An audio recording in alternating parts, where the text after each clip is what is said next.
Greetings, ladies and berms. David Davidson here. I'm here with the same name twice to deliver you double the amount of bunny hop. I can't even say it right.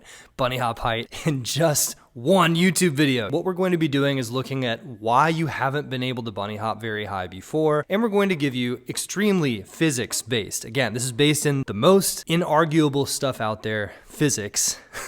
So for all of you scientists watching, you're gonna love this. The first thing you need to know about bunny hopping higher is that it's one thing: you're jumping. That's it. So the higher that you get two things, the better you can bunny hop. The higher the front wheel goes, the higher that you can bunny hop. In other words, if you can't get your front wheel up more than 6 inches off the ground, your back wheel probably isn't going to follow. So make sure that you can do this, because the other thing you have to do is get your torso up as high as possible. Why do we need to get our torso as high as possible? It's very simple. Well, because it's the heaviest part of our body. If we use the heaviest part of our body and get it as high as possible, we can use momentum to bring up the rest. Your bike's gonna weigh anywhere between 20, 30 pounds. Your arms and legs, not as heavy as your torso, so we want to get our torso as high as possible. It's very simple. We're just going to use something called leverage to achieve this. Leverage is where we take the front of the bike and we pull it up, and by pulling it up, we create more force on the back wheel than if we just jumped straight down and lifted up. So a bunny hop, what we're going to do is we're going to use the fulcrum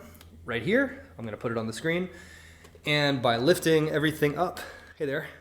All right, now here's the part that I want to show you, because so many riders, I hear this, and I'm making this video because I hear a lot of riders say, I want to bunny hop higher, okay?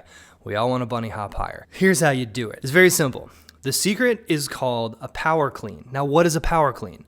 It has nothing to do with mountain biking, and this is where I just, I'm very excited to share this with you, because mountain bike coaches are going to talk about which way to push and pull and how to move your body and everything on the bike, and this is hard. So what is a power clean? A power clean is a move that we need to be able to do with our bodies. Remember, mountain bikers first, the mountain bike does what we tell it to do, and if you can do anything with your body, you can do anything on the bike, and that's part of this channel's mission, is to help 10,000 riders shred with confidence. So here's how we're gonna do it. I'm gonna show you using an Olympic bar exactly what this move is. If all you have is a broomstick, you can still practice this. If you have a kettlebell, you can practice this. I would highly recommend, if you do not know what you're doing, go to your gym, go to the YMCA, get a trainer, and have them show you how to do a power clean. Extremely important. Do not use this video as fitness advice, so be careful. All right, this is what it looks like. Not much to it. The difference between a power clean and pulling your bars to your hips while you're, standing up in the air and all that stuff is you cannot learn the timing when you're on a bike unless you're a gifted athlete or you have a BMX background.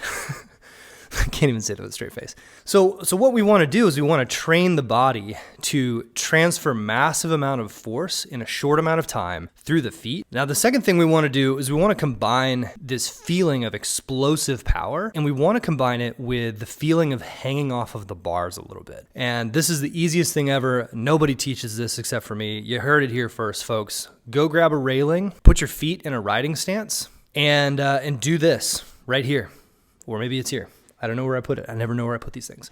So just put your feet down, and what I want you to do is go until you feel like your arms are about parallel.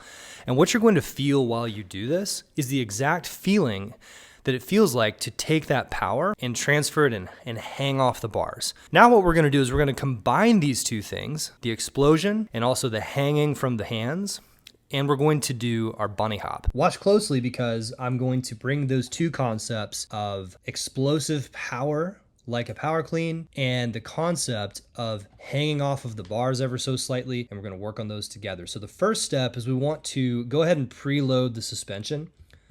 So that means right here, we're going to push through the feet a little bit. Once you preloaded the suspension, then you begin exploding up by extending the legs and extending the torso up higher, while hanging off of the bars, okay? What this feels like is, again, it feels like you're pulling up on the bars and pushing down on the pedals. Watch that again. So from this crouch position, we want to load the bike. It's right there, it's very hard to see. Then we want to push through the feet, extend the arms, move the torso up, and pull on those hands. Now the key here, step number 2, is once we've gone at or near full leg extension, which is from about here to here, what we want to do is we want to pop, or in other words, we want to jump off of our feet, off of the ground, and slam the handlebars into the hips. And what this does is it creates super high level of force through the rear tire, and that force points down. And so the resultant force on our body is that we go up. Watch this right here. Boom, the torso goes up. We don't want our arms to be super bent, and we don't want them to be super overextended like this. We just want to have that nice gentle tension like you felt when you were hanging off of that railing. One of the main mistakes that I see riders making when trying to bunny hop higher right here is that they don't fully extend their legs. They get to this point and they kind of stop because a lot of times they're afraid to jump hard. Number two, they are not really aware of what this movement is like off the bike, and so it doesn't translate to on the bike. And finally, the big challenge I see with a lot of riders here is they don't bring the hips to hands to get that extra little power boost at the end. And so you do want to do that as much as possible. Now, a good indication of full extension is both toes pointing down relative to the shins.